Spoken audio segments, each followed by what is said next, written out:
Hello friends, आज हम पढ़ेंगे aetiology and risk factor of brain tumour. तो एग्जैक्ट क्योज तो इसका अननोन होता है कि ये पता नहीं रहता कि किसकी वजह से एग्जैक्टली ब्रेन ट्यूमर हुआ है। ठीक है, बाकी इसके रिस्क फैक्टर हैं कि किन किन को होने के ज़्यादा चांसेस होते हैं। तो जेंडर में आता है मेल को ज़्यादा चांसेस होते हैं as compare to female. Okay, लेकिन इसके भी अंदर कुछ फॉर्म है, जैसे मेनिंजियोमा है, वो मोर कॉमनली फीमेल्स के अंदर होता है। देन आता है हमारा सेकंड एज, कि ब्रेन ट्यूमर जो होता है सेकंड मोस्ट कॉमन कैंसर होता है चिल्ड्रंस के अंदर। ठीक है, फिर आता है रेस, कि रेशियल फैक्टर कितना अफेक्ट करता है ब्रेन ट्यूमर को। तो हमारा वाइट पीपल जो होते हैं उनके अंदर ज़्यादा चांसेस होते हैं ब्रेन ट्यूमर होने के as compare to black peoples. Then आती है हमारी फैमिली हिस्ट्री। फॉर एग्जांपल अगर किसी को फैमिली में ग्लियोमा है तो वो उनके ज़्यादा चांसेस होते हैं फैमिली के अंदर ग्लियोमा होने के। फॉर एग्जांपल उनके बच्चों को ज़्यादा चांसेस होते हैं ग्लियोमा होने के due to genetic mutation. Then आती है हमारी हेड इंजरी एंड सीजर। ये हमारी स्टडी में देखा गया है कि यहाँ पे एक लिंक होता है head tumour, head trauma and meningioma के अंदर। तो हम बोल सकते हैं कि जिसको हेड इंजरी हुई है या हेड ट्रोमा हुआ है उसको मेनिंजियोमा होने के चांसेस होते हैं। और सीजर की वजह से भी हमारा ब्रेन ट्यूमर हो सकता है। मोस्ट कॉमनली जिसको ब्रेन ट्यूमर होता है उसको सीजर होने के ज़्यादा चांसेस होते हैं। देन आता है हमारा acrylonitrile and vinyl chloride. Most commonly जो पीपल अब ऐसे इंडस्ट्री में काम करते हैं जहाँ पे प्लास्टिक फॉर्मेशन होती है उनको ट्यूमर होने के ज़्यादा चांसेस होते हैं ब्रेन ट्यूमर होने के। देन आती है हमारे आयनाइजिंग रेडिएशंस। फॉर एग्जांपल कोई न्यूक्लियर इंडस्ट्री है जहाँ पे कुछ रेज निकलती हैं, हार्मफुल होती हैं जो कि हमारे ब्रेन के लिए, फॉर एग्जांपल एक्स रेज हैं, ठीक है, वो भी हमारे ब्रेन ट्यूमर को क्योज कर सकती हैं। देन इसके आगे आते हैं हमारे हेयर डाइज। फॉर एग्जांपल कुछ पीपल अपने बालों को कलर करते हैं तो कुछ डाइज इतनी इम्पोर्टेंट मतलब इतनी हानिकारक होती हैं जो कि हमें ब्रेन ट्यूमर कोज करने के लिए काफ़ी होती हैं। तो देन आता है सिगरेट स्मोकिंग। जो सिगरेट स्मोकिंग करते हैं उनको भी होने के चांसेस हैं, HIV इन्फेक्शन की वजह से भी होने के चांसेस हैं। एक और फैक्टर होता है कि सेलुलर फ़ोन यूज़ करने से भी ज़्यादा ब्रेन ट्यूमर होने के चांसेस होते हैं। तो हम कई साइट पे चेक किया लेकिन उसके कोई चांसेस नहीं होते। तो फ़ोन यूज़ करने से कोई भी ब्रेन ट्यूमर होने के चांसेस नहीं होते हैं। देन आता है क्लिनिकल मैनिफेस्टेशन, कि इसके क्या क्या साइन सिम्टम हमें नज़र आएंगे। फर्स्ट होता है ICP इंक्रीज़। जो हमारा ICP होता है वो इंक्रीज़ मिलेगा। इंट्राक्रेनियल प्रेशर जो होता है हमारा वो इंक्रीज़ मिलेगा। इसके अंदर क्या क्या साइन सिम्टम आएंगे। अल्टर्ड LOC, जो हमारा लेवल ऑफ कॉन्शियसनेस है वो अल्टर्ड हो जाएगा। हेडेक हो जाएगा, वोमिटिंग हो जाएगी, ठीक है। और अगर चाइल्ड के अंदर ऐसी ICP बढ़ा हुआ है तो उसके अंदर क्या होगा, स्कल का जो डायमीटर है वो इंक्रीज़ मिलेगा और जो फोंटेनलीज होती हैं वो बल्ज हुई मिलेंगी, ठीक है।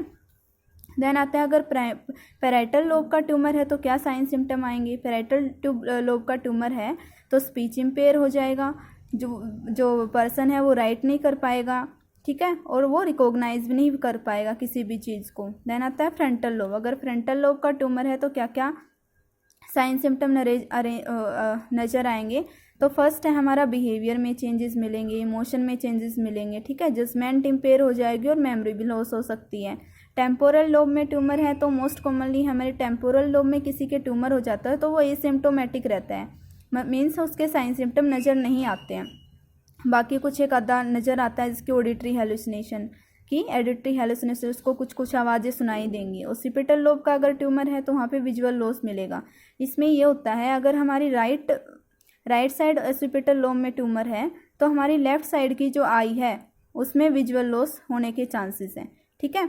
यानी अपोजिट साइड में जो ऑप्टिक चियाज़्मा होता है हमारी आई के अंदर, हमने पढ़ा था कि ऑप्टिक चियाज़्मा होता है, क्रॉस लिंक होता है वहाँ पे।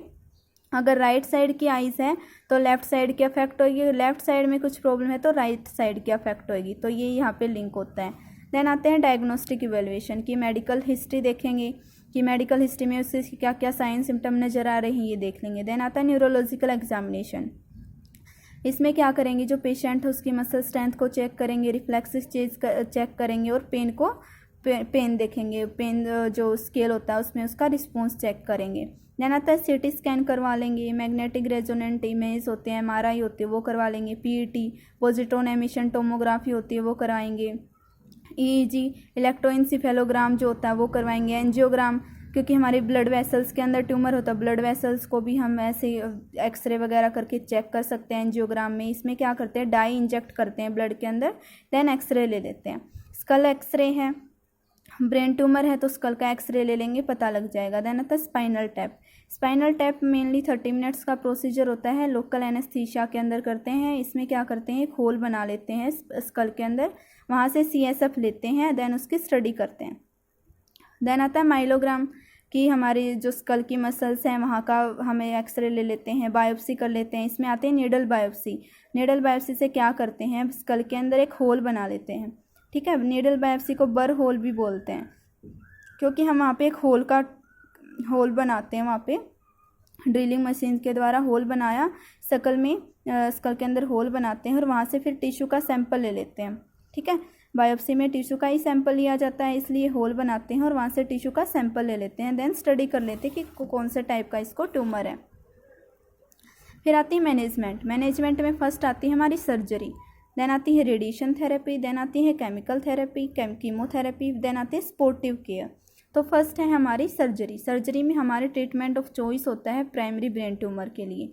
फर्स्ट है क्रेनियोटोमी। क्रेनियोटोमी में क्या करते हैं, जनरल देते हैं और 4 होल बना देते हैं स्कल के अंदर।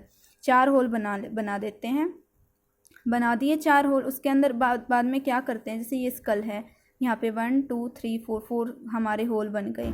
अब क्या करते हैं, यहाँ पे जितना भी हम ये होल का एरिया है इसके बोन फ्लैप को रिमूव कर लेते हैं, ठीक है। बोन फ्लैप रिमूव होने के बाद यहाँ से हमारा स्कल इजीली हमें दिख जाएगा।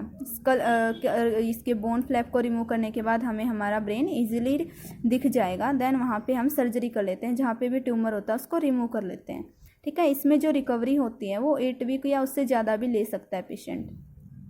देन आती है हमारी डीबल्किंग सर्जरी। डीबल्किंग सर्जरी में होता है, डीबल्किंग सर्जरी होती क्या है, इसमें हम ओनली पार्शियल रिमूवल करते हैं, ट्यूमर का कंप्लीटली ट्यूमर को रिमूव नहीं करते हैं। ये डीबल्किंग सर्जरी हमारी मेनली जो ओवरी कैंसर होता है उसकी ट्रीटमेंट ऑफ चॉइस होती है। मेनली जो ओवरी ट्यूमर होता है वहाँ पे डीबल्किंग सर्जरी ही की जाती है।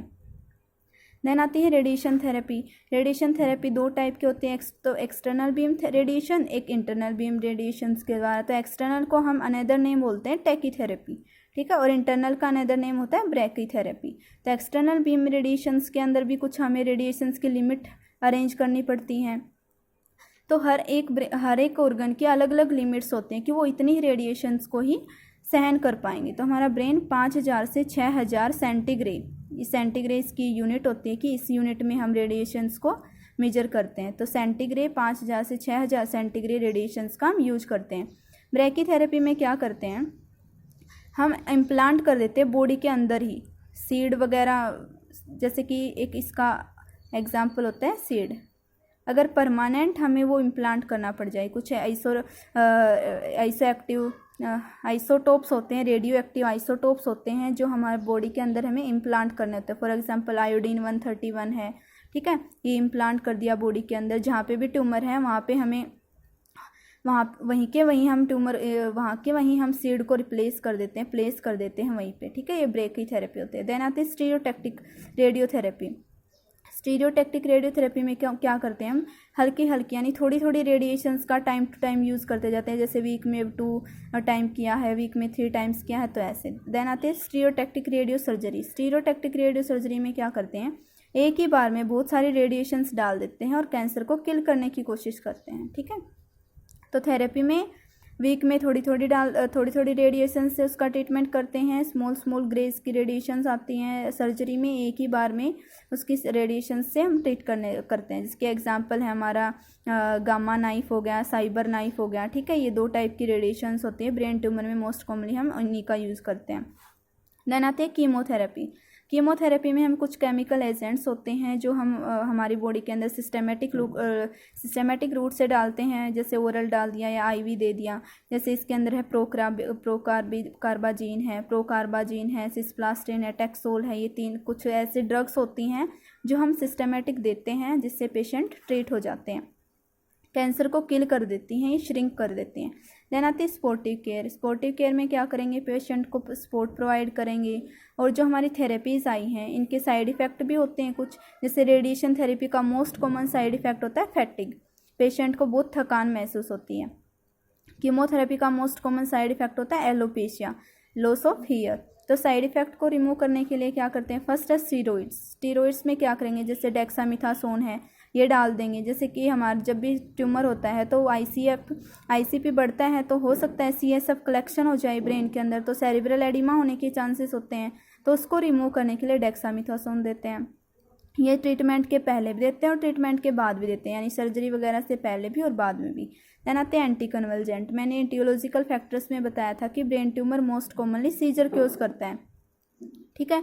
तो सीजर को ट्रीट करने के लिए हम एंटी कन्वल्जेंट दे देंगे। शंट होता है कि ब्रेन के अंदर फ्लूइड कलेक्ट हो गई है, इकट्ठा हो गई है, तो शंटिंग के द्वारा फ्लूइड को ब्रेन से बाहर निकाल दे। जैसे शंटिंग करते हैं, पेरिटोनियल कैविटी के अंदर डाल दिया, वहाँ से फिर बाहर निकाल लिया, ऐसे करके शंटिंग कर देते हैं। ओके।